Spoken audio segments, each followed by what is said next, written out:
We bought this house over a year ago now, and we still have not finished one whole room in the house. We've been working on other things, like we had to get a whole brand new roof. There was a lot of demo we had to do from a lot of water damage in this house. We needed to get a French drain installed, things like that taken care of, but we really wanted to just accomplish one room at least. And so the first room we started with was what will soon to be what we call the schoolroom. And that's this room right here. And as you can see, this is what it looked like before. And in my mind, I always think that, this will be something, it won't take too long. It should be pretty easy. We just need to paint, put up, trim, and that's it.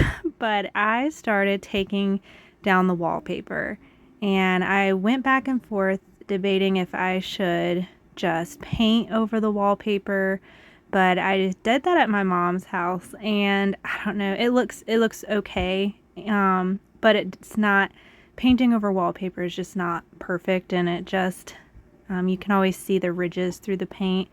And so I decided to start taking off the wallpaper, and from there things just got a little busier. After that, I started taking down wallpaper. Behind the wallpaper was that wood paneling that you saw on half the room, and the other half of the room had sheetrock behind the wallpaper. These are over on this side. It's still the original plaster walls, the lath and plaster walls, which I love, but if you know anything about plaster walls, you know that there are a lot of cracks and peeling paint. And so I scraped these walls for a long time. I only scraped them halfway down the wall though, because I had always planned on doing like a wood beadboard chair rail going around half the room. So I saved a little time on that. And then I went through and I scratched out the hairline fractures with like a little screwdriver, flathead screwdriver, to make a groove in them so I could fill it in with some plaster to try to seal those cracks. And so again, like I said, half of these walls were lath and plaster and the other half were sheetrock. In this room, I also removed the ceiling, which was just like a sheetrock ceiling hung over the lath and plaster ceiling. But there's already these strips of wood that were attached to the ceiling, which was perfect. I left those up there because my plan in this room was to do a tongue and groove beadboard ceiling anyway, so our plan was just to kind of nail those tongue and groove boards up on the ceiling. I also ended up removing all of the baseboards and the trim, the crown molding trim. The baseboards were actually the original 100-year-old wood baseboards, and I really didn't want to have to remove them, but because I was going to put beadboard behind it, it was just easier to remove them. But I did it really carefully. I got all the nails out of every piece, and I ended up saving each piece of baseboard and reinstalling that. So here's what a few of the boards looked like. I did have to kind of clean them up and put some pieces back together. And then also with the crown molding, I guess I wouldn't consider it crown molding. It's just like a ceiling trim.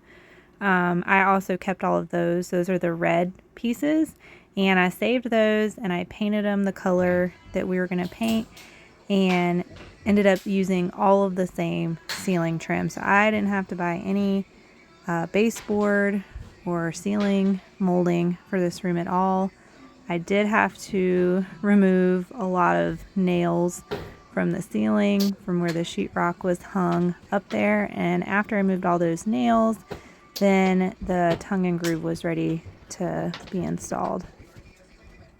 Another thing I did in here was I uncovered this chimney because I really wanted to see what kind of shape it was in, and it was in really bad shape. It's just a chimney where the wood stove pipe would have been hooked up to it, and there's a lot of, bricks and debris coming in through there. Is that part of the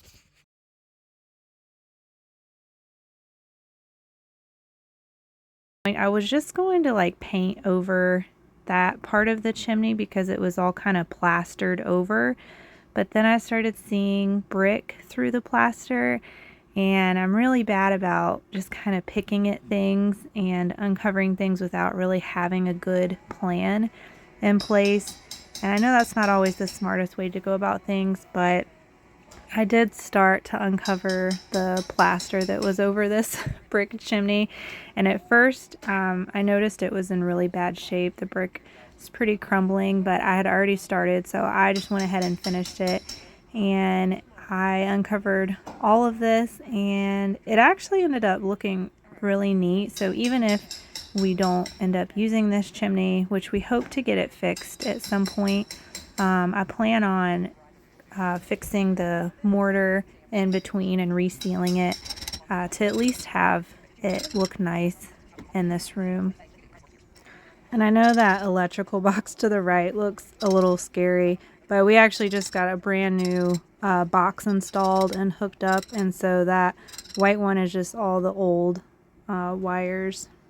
I decided not to sand down and restain these floors because after I started cleaning them, they actually turned out really nice. They were in really good shape. So I just gave them a few cleanings with just some hot water, Dawn dish soap, and vinegar. And after I had cleaned them really well and we had finished this room, I went over them with Minwax Floor Reviver. And I was really happy with the way they turned out. For our ceiling in this room, we went with tongue and groove beadboard boards. We got the ones that were about 14 feet in length because our ceiling was 13 feet long, and we wanted to make them go all the way across without having to make a lot of cuts and miter the edges together. I decided to go with these boards instead of like the sheets of beadboard because I just feel like it's a little bit more seamless for a ceiling. We did not get primed boards, however, and so I spent a lot of time sanding down and priming these boards, and I did prime them all and paint them all with the final color before we hung them on the ceiling, which I definitely would recommend because it was a lot easier than painting a ceiling. For the chair rail that went around the wall, we did go with the sheets of beadboard, the plywood beadboard, and we had a hard time trying to figure out where the chair rail should come to as far as height, and we ended up coming to 34 inches plus the piece of trim at the top, so it's really about 35 total. And then I just went through and primed it all and painted it, and then we started installing the beadboard ceiling.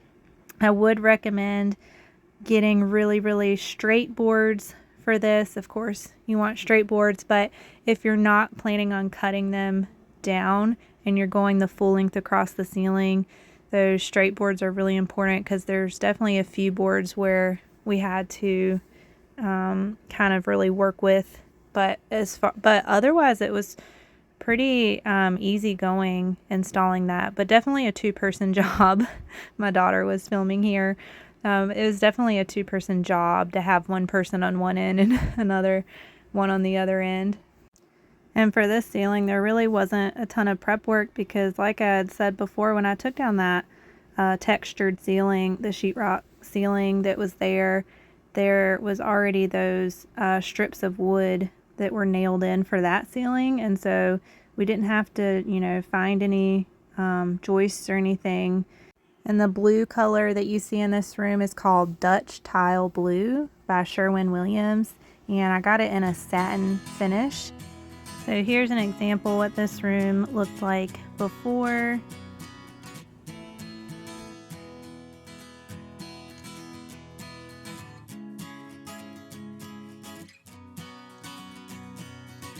And here is the finished schoolroom. We did hang some plastic up over the doorways just to keep some debris out of this room, but we have started using this room with our kids for homeschool.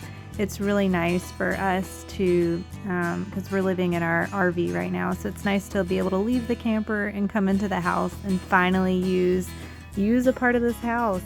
I just kind of decorated a little with some things that I already had, a rug and a table that was my grandmother's, and just a few other things. And this room still isn't completely done, but it's done enough for now, and we are really happy to just be using it.